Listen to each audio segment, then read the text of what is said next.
বড়দিনের সকালে মর্মান্তিক দুর্ঘটনা। কাজাখস্তানে ভেঙে পড়ল রাশিয়াগামী বিমান। মৃত্যু অন্তত ৩৭ জনের। কি থেকে দুর্ঘটনা? দানা বেঁধেছে রহস্য। পাখির ঝাঁকের সঙ্গে ধাক্কা বলে যেমন দাবি করা হয়েছে, তেমনি অনেকে দাবি করেছেন রাশিয়ায় গুলি করে নামিয়েছে বিমানটিকে।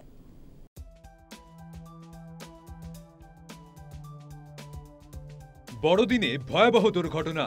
কাজাখস্তানের আক্তু শহর থেকে ৩ কিলোমিটার দূরে আছড়ে পড়ে আজারবাইজান এয়ারলাইন্সের ERJ-190 বিমান। বিমানটির গন্তব্য ছিল রাশিয়া।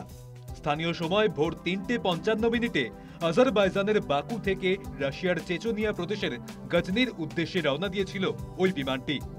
কিন্তু ঘন কুয়াশার কারণে কাজাখস্তানের আক্তুতে ওই বিমানের জরুরি অবতরণ করানোর চেষ্টা করা হয়। কিন্তু সেই সময় প্রক্রিয়া সম্পূর্ণ হওয়ার আগেই পাইলট বিমানের নিয়ন্ত্রণ হারান। ঘটনায় ৩ শিশু সহ ২৭ জনকে জীবিত উদ্ধার সম্ভব হয়, কিন্তু তাদের বেশিরভাগেরই অবস্থা ছিল সংকটজনক। কিভাবে এই দুর্ঘটনা, তা নিয়ে দানা বাঁধছে রহস্য। অনেকের মতে পাখির ঝাঁকের সঙ্গে ধাক্কা লেগেছিল ওই বিমানের।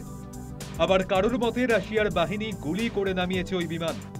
তারা মনে করছেন আজারবাইজান এয়ারলাইন্সের বিমানটিকেও ইউক্রেনের ড্রোন বলে ভুল করে থাকতে পারে রাশিয়ার বাহিনী। ওই এলাকায় আগেও ড্রোন হামলা চালিয়েছিল ইউক্রেন। News time.